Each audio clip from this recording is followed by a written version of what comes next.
Tu sais déjà plus que tu ne le crois. Mais tu ne sais pas encore comment lire les signes. Parce que chaque personne laisse des indices. Et tu les ignores tous les jours. Pourquoi est-ce que personne ne t'a appris à voir ce qui crie en silence? Pourquoi est-ce que tu ressens sans comprendre, observes sans décoder? Ce n'est pas un manque d'intelligence. C'est un manque de langage. Et Nietzsche va te le donner. Ces 18 vérités ne sont pas une liste. Ce sont des lentilles, une cartographie invisible. Ce que tu vas découvrir ne s'oublie pas. Mais attention, cette vidéo est une déconstruction complète, en 3 parties. Si tu sautes une étape, tu perds la profondeur. Mais si tu restes, tu ne comprendras pas seulement les autres, tu te verras, enfin. Depuis ton plus jeune âge, on t'a appris à faire confiance à ce que les gens disent. Les mots sont notre monnaie. Mais Nietzsche nous a mis en garde, ne te laisse pas tromper par le langage, car les gens ne parlent pas depuis la vérité. Ils parlent depuis la survie, depuis l'ego, depuis la peur. La surface d'une personnalité n'est pas la personne. C'est son armure. La personne qui semble excessivement gentille n'est peut-être pas gentille du tout. Elle est peut-être simplement terrifiée à l'idée d'être rejetée. Celle qui paraît forte peut être en train de s'effondrer à l'intérieur, espérant que personne ne le remarque. Et ce qu'il y a de plus trompeur chez les humains, c'est qu'ils ne savent même pas qu'ils le font. La plupart des gens sont des acteurs dans une pièce qu'ils n'ont pas écrite. Leur sourire, leurs opinions, leur ton, tout est façonné par ce qui les a gardés en sécurité. Et c'est pour ça que la plupart des gens ne se cachent pas de toi. Ils se cachent d'eux-mêmes. Nietzsche a dit un jour, « Tout esprit profond a besoin d'un masque », mais ce n'était pas une insulte. C'était un avertissement, ne confonds pas le masque avec la personne. Voici ce que personne ne te dit. Les gens laissent échapper la vérité en permanence, pas dans leurs mots, mais dans les fissures. Dans les instants où ils détournent le regard, dans les rires qui durent trop longtemps, dans les changements de sujet trop rapides quand ça devient trop intime. Tout le monde porte un masque pour survivre. Pas parce qu'ils sont faux, mais parce qu'ils ont peur.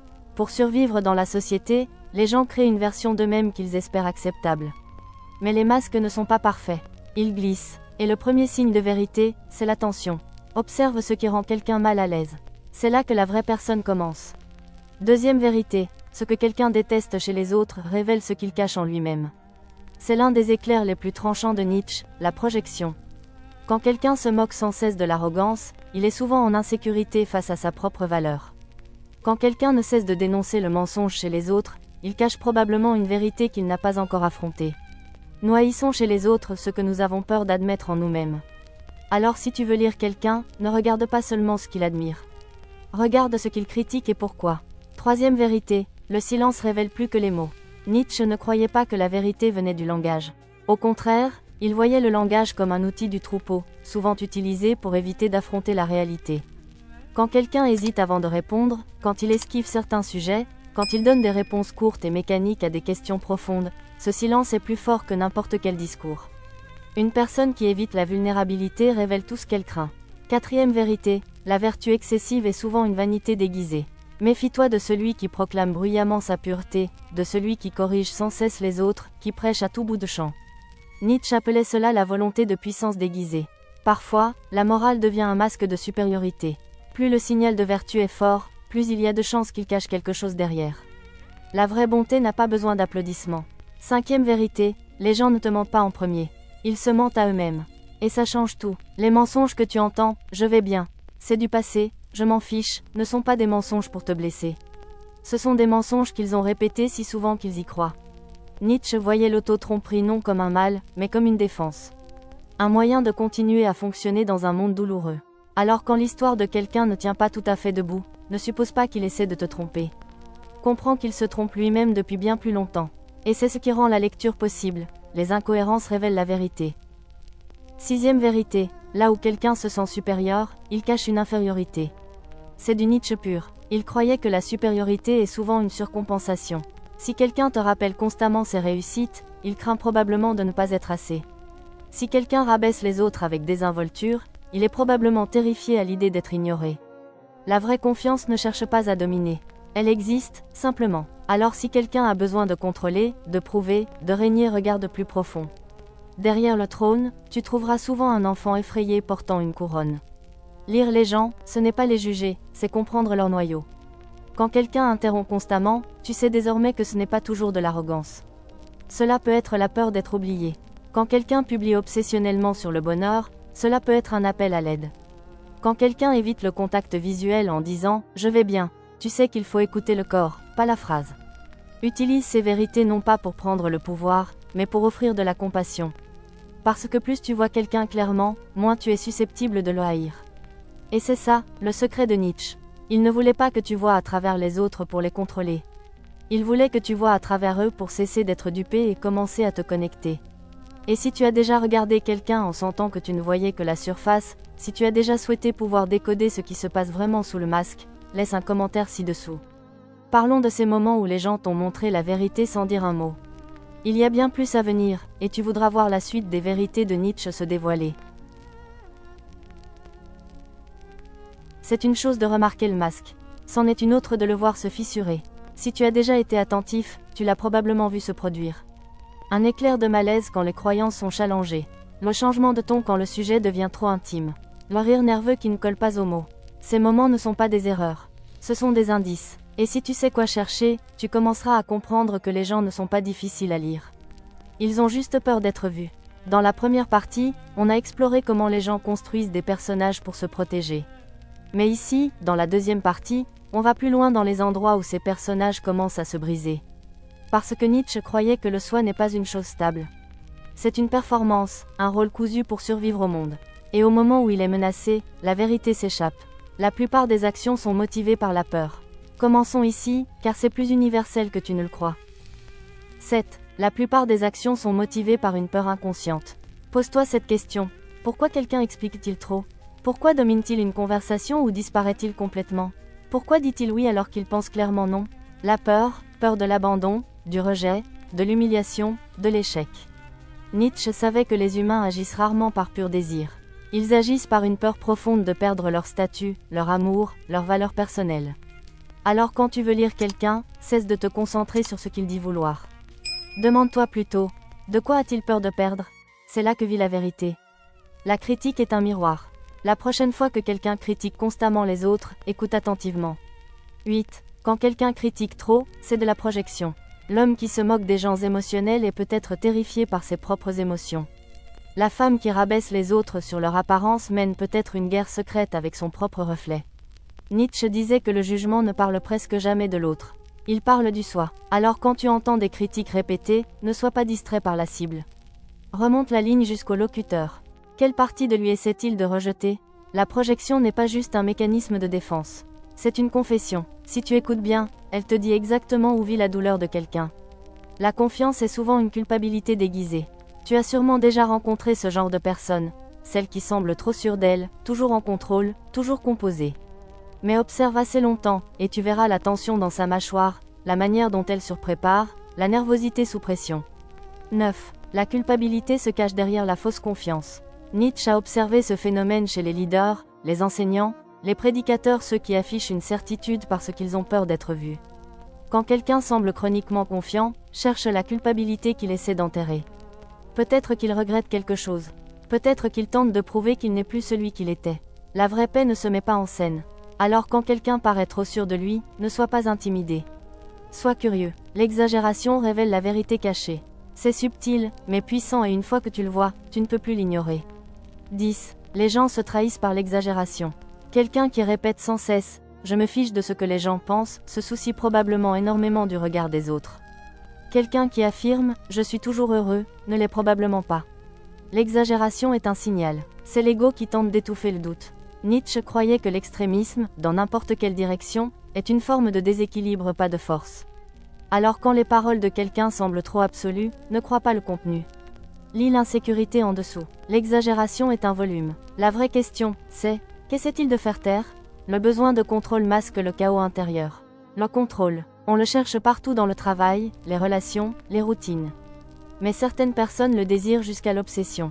Et ça, c'est un signe. 11. Ceux qui cherchent le contrôle craignent souvent le chaos intérieur. Nietzsche l'avait vu avec une clarté troublante. Quand le monde intérieur est chaotique, le monde extérieur doit être contrôlé à l'excès. Si quelqu'un microgère chaque détail, s'il ne supporte pas le changement, s'il domine les autres pour se sentir puissant, ce n'est pas parce qu'il est fort. C'est parce qu'à l'intérieur, quelque chose lui échappe. Alors au lieu de craindre la personne contrôlante, voilà pour ce qu'elle est. Quelqu'un de terrifié à l'idée que, s'il lâche prise ne serait-ce qu'un instant, tout s'effondrera. Plus la carapace extérieure est rigide, plus le soi intérieur est fragile. La performance est une école du vide déguisée. C'est l'un des aperçus les plus obsédants de Nietzsche et il n'a jamais été aussi pertinent qu'aujourd'hui. 12. Plus la performance est bruyante, plus le noyau est vide.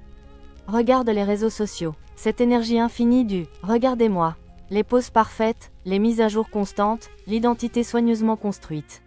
Nietzsche n'y voyait pas une force. Il y voyait une détresse. Quand quelqu'un est constamment en représentation, c'est qu'il ne croit pas pouvoir être vu ou aimé sans ça.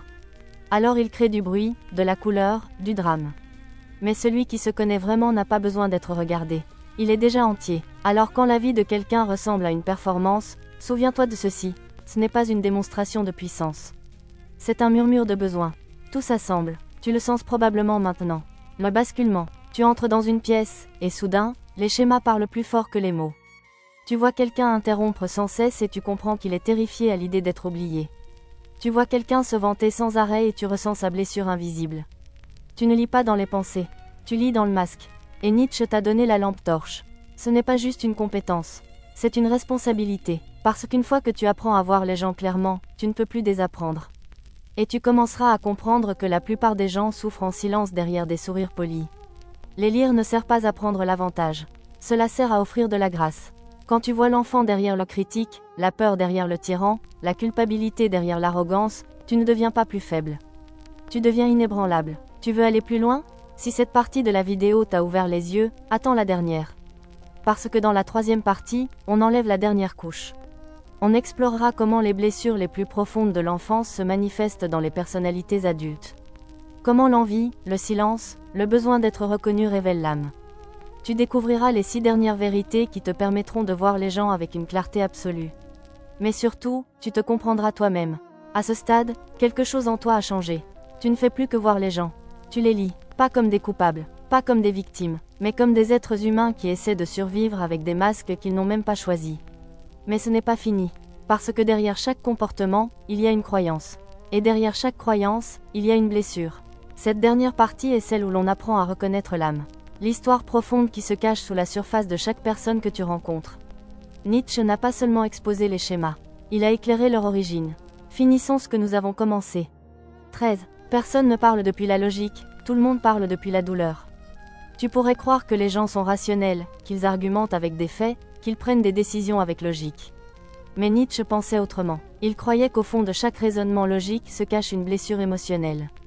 Quelqu'un pourrait dire « Je ne crois pas en l'amour ». Ce n'est qu'un fantasme, mais écoute bien. Il ne déclare pas une vérité. Il protège une douleur. Les gens construisent leurs opinions à partir de ce qui les a blessés, puis justifient ces opinions avec la logique. Alors si tu veux comprendre la vision du monde de quelqu'un, ne demande pas seulement ce qu'il croit. Demande ce qu'il a brisé, demande ce qu'il a effrayé, demande ce qu'il ne veut plus jamais ressentir. Et tout change. Ton regard passe de « Pourquoi dit-il ça ?» à « De quoi a-t-il peur que ça se reproduise ?» Et soudain, leurs opinions ne sont plus des menaces. Leurs défenses, leurs arguments ne sont plus des attaques. Ce sont des boucliers. Et quand tu vois ça, tu cesses de réagir. Tu commences à comprendre. 14. La façon dont quelqu'un réagit à la faiblesse révèle sa puissance. Tu veux vraiment voir le caractère de quelqu'un ? Ne regarde pas comment il traite les puissants. Regarde comment il traite ceux qui ne peuvent pas se défendre. Nietzsche croyait que la vraie force ne se prouve pas par la domination. Elle se révèle par la retenue. Si quelqu'un se moque de la vulnérabilité, c'est qu'il a peur de la sienne. Si quelqu'un punit les erreurs, c'est qu'on ne lui a probablement jamais permis d'en faire. Si quelqu'un gagne toujours mais laisse les autres en sang, c'est qu'il est encore en guerre contre lui-même. Mais celui qui peut observer la faiblesse sans jugement, qui peut rester assis face à la tristesse sans fuir, qui peut pardonner là où il aurait pu punir, c'est quelqu'un qui n'est plus gouverné par le passé. Il n'a plus besoin de prouver quoi que ce soit, car il a déjà gagné la guerre intérieure. Alors si tu veux lire quelqu'un, offre-lui un moment où la compassion est une option. Ce qu'il fera à cet instant te montrera qu'il n'est pas juste qui il prétend être. 15. Quand quelqu'un a peur d'être oublié, il court après l'attention. Tu as déjà rencontré quelqu'un qui a toujours besoin d'être vu ? Chaque pièce qu'il traverse, chaque histoire qu'il raconte, chaque tenue qu'il porte crie « Regarde-moi ». À première vue, ça ressemble à de la confiance. Mais Nietzsche voyait au-delà. Il croyait que la soif d'attention vient souvent d'une peur plus profonde. La peur d'être invisible, d'être effacé, de vivre et de mourir sans laisser de traces. Alors les gens créent du bruit, non pas parce qu'ils l'aiment, mais parce qu'ils ne supportent pas le silence. L'enfant ignoré devient l'adulte qui surcompense. Et au lieu de demander de l'amour directement, il le réclame indirectement par la performance, le drame ou le chaos. Alors quand tu vois quelqu'un qui en fait trop, ne juge pas trop vite. Demande-toi ce qu'il craint qu'il arrive s'il n'est pas assez. Parce que parfois, l'attention n'est pas de la vanité. C'est un appel. 16. La personne qu'ils attaquent est souvent celle qu'ils envient. L'une des vérités les plus audacieuses et les plus difficiles à admettre de Nietzsche, c'est celle-ci. Les gens n'attaquent pas toujours par haine. Ils attaquent souvent par admiration, mais avec le sentiment qu'ils ne pourront jamais être comme ça. La critique est plus facile que l'admiration. Alors la personne qui démolit quelqu'un de brillant, qui se moque de quelqu'un de confiant, qui colporte des ragots sur quelqu'un de libre n'est pas juste méchante. Elle souffre, parce que voir quelqu'un incarner une partie de soi qu'on a abandonnée, c'est se rappeler ce qu'on a perdu. Alors au lieu de célébrer l'autre, on le détruit. Mais l'envie n'est qu'un désir inavoué. C'est l'âme qui dit « Moi aussi je veux ça mais je ne crois pas que j'y ai droit ». Si tu peux voir ça chez les autres, tu deviens immunisé contre la haine mesquine. Si tu peux le voir en toi, tu deviens libre. 17. Les gens rejouent leur enfance, pas leurs croyances. Tu as sûrement entendu dire « Les gens ne changent pas ». Mais Nietzsche dirait « Les gens répètent ». Ils rejouent les rôles qu'on les a forcés à jouer, les peurs qu'on leur a appris à porter, les dynamiques dont ils ne se sont jamais échappés. Une personne qui n'a jamais été écoutée devient quelqu'un qui n'écoute jamais. Une personne punie pour avoir exprimé ses émotions devient froide, logique, détachée. Une personne qui a dû mériter l'amour devient quelqu'un qui joue un rôle pour obtenir de l'affection même quand elle est toxique. Ils pensent agir selon leurs croyances, mais en réalité, ils rejouent le passé. Alors si tu veux lire quelqu'un, ne regarde pas seulement qui il est. Demande-toi qui il a dû être. Parce que le comportement, c'est de la biographie. Et derrière chaque adulte, il y a un enfant qui attend encore de se sentir en sécurité. 18. Leurs schémas sont une confession, si tu sais écouter. C'est la dernière vérité et elle change tout. Les gens ne savent pas toujours exprimer ce qui les blesse. Mais ils te le montrent, encore et encore, à travers leurs schémas. Une personne qui disparaît quand les choses deviennent intimes. Une personne qui travaille sans relâche pour éviter le silence. Une personne qui flirte avec tout le monde mais ne se connecte à personne. Ce ne sont pas des comportements aléatoires. Ce sont des confessions. Ils disent « Voilà comment je me protège. Voilà où j'ai été blessé. Voilà ce que je crains de revivre. » Nietzsche croyait que si tu apprends à écouter profondément pas les mots, mais les schémas, tu peux entendre la vérité avant qu'elle ne soit dite. Et quand tu y parviens, quelque chose d'extraordinaire se produit. Tu cesses de prendre les choses personnellement.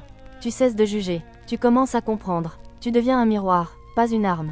Tu deviens quelqu'un qui voit et qui choisit malgré tout la grâce. Et ça, plus que n'importe quelle technique ou stratégie, c'est ce qui te rend puissant. Tu ne fais pas que lire les gens. Tu te souviens de toi-même. Maintenant, prends un moment pour réfléchir. Chaque vérité qu'on a explorée ne parlait pas seulement des autres. Elle parlait de toi, de tes propres schémas, de tes propres peurs, de tes propres scripts d'enfance. Parce que plus tu vois les autres clairement, plus tu te vois clairement. Ce n'est pas la fin du voyage. C'est le début d'une nouvelle manière de voir. Nietzsche ne voulait pas simplement qu'on observe. Il voulait qu'on s'éveille. Qu'on comprenne que tout ce qu'on juge chez les autres, on le porte en soi. Que tout ce qu'on admire, on aspire à l'incarner. Alors, si tu t'es senti vu à travers cette vidéo, si tu as reconnu des schémas chez les autres ou en toi-même, ne garde pas ça pour toi. Commente ci-dessous, laquelle de ces 18 vérités t'a le plus touché. Construisons quelque chose d'honnête, dans un monde rempli de masques. Et si ce message t'a parlé, abonne-toi. Ce n'est que le début. Le début d'apprendre à voir ce qui est caché et à devenir qui tu es vraiment.